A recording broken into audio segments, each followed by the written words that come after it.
एक और तस्वीर दिखाते हैं कैसे ईरान भी हमले तेज किया हुआ है। ये तस्वीर देखिए, ये आसमान में धुएं का गुबार है और ये इजराइल की तस्वीर है। ये इजराइल की तस्वीर है जहां मिसाइल अटैक हुआ है। तो ईरान भी थम नहीं रहा है, जैसा कि कहा भी सुप्रीम लीडर ने कि यहाँ जो सजा है वो जारी रहेगी। तो वाकई वो तस्वीर दिख रही है, ईरान अटैक कर रहा है लगातार। इस बीच अगली तस्वीर देखिए, ये पावर प्लांट है, ये इजराइल का पावर प्लांट है। पावर सप्लाई पूरी तरह से कट करने की कोशिश की गई है। ये साउथ इजराइल पर बड़ा अटैक किया गया है।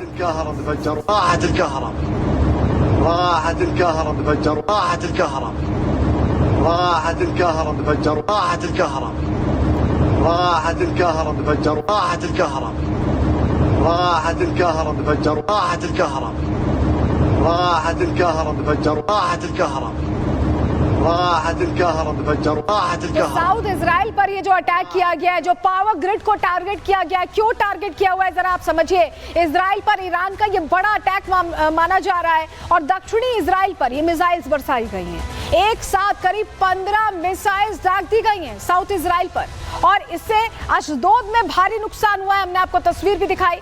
दक्षिणी इजराइल की पावर ग्रिड पर ये सीधा अटैक एक तरह से समझा जा रहा है और ये इलेक्ट्रिक कॉर्पोरेशन ने पुष्टि की, इजराइल की इलेक्ट्रिक कॉर्पोरेशन ने पुष्टि की है कि बहुत बड़ा हमला ये किया गया है। दक्षिणी इजराइल में बिजली आपूर्ति इससे बाधित हो गई और यही प्लान ऑफ एक्शन था ईरान का। इजराइल के कई शहर ऐसे में इस अटैक के बाद अंधेरे में डूबे दिखाई दे रहे हैं। तो ये हालात बने हैं और ये साउथ इजराइल को खास तौर से टारगेट करके किया गया है। इस बीच एक और बड़ी खबर आ रही है, उसका रुख कर रहे हैं। तेल अवीव एयरपोर्ट पर ईरान के हमले में हड़कंप मच गया है। तेल अवीव के बेन गुरियन एयरपोर्ट पर यह अटैक किया गया, जिसके बाद हड़कंप मचा है। हवाई अड्डे के शेल्टर की ओर लोग भागते दिखाई दिए हैं। यात्री अफरा तफरी वहां मचती दिखाई दी। ईरानी अटैक के बाद तेल अवीव एयरपोर्ट से उड़ानें रद्द कर दी गई हैं। तो ये इस वक्त की सबसे बड़ी खबर आपको बता रहे हैं। बेन गुरियन एयरपोर्ट, तेल अवीव का जो एयरपोर्ट है, वो वहां पर सायरन बज गए, वहां पर अटैक की कोशिश हुई, जिसके बाद लोग सेफ हाउस की तरफ, बंकर की तरफ भागते दिखाई दिए। यात्रियों में अफरा तफरी मच गई और अभी जो फ्लाइट्स थी वो अभी पूरी तरह से रद्द कर दी गई हैं। ये पहली तस्वीरें हम आपको सबसे पहले दिखा रहे हैं रिपब्लिक भारत पर। देख रहे हैं आप कैसे यात्री भाग रहे हैं। और इस बीच एक और बड़ी खबर आ रही है, ईरान ने इजराइल का हमीज ड्रोन मार गिराया है। ईरान ने गिराया गया है इजरायली ड्रोन। ईरान के एयर डिफेंस सिस्टम ने इसे निशाना बनाया है। ईरान ने इजराइल का हर्मीज ड्रोन मार गिराया। ये बड़ी जानकारी। ईरान का डिफेंस सिस्टम भी यानी तेजी से काम कर रहा है। सेंट्रल ईरान में ये इजरायली ड्रोन मार गिराया गया है। ईरान ने इजराइल का हर्मीज ड्रोन मार गिराया है। तो ईरान अपने डिफेंस मैकेनिज्म को भी मजबूत कर रहा है। ये तस्वीर देखिए, ये तस्वीर आपको दिखा रहे हैं। ये हर्मीज ड्रोन का मलबा है जो वहां पर पड़ा हुआ है।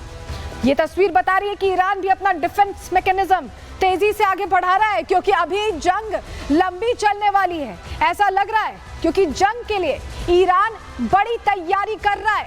क्यों मैं ऐसा कह रहे हैं, जरा तस्वीर दिखाते हैं आपको। तस्वीर दीजिए, तस्वीर दिखाने जा रहे हैं। ये देखिए जंग के लिए ईरान किस तरह से गियर्ड अप है, ये आप तस्वीरें देख रहे हैं और ये तस्वीरें बता रही हैं कि तैयारी भीषण है।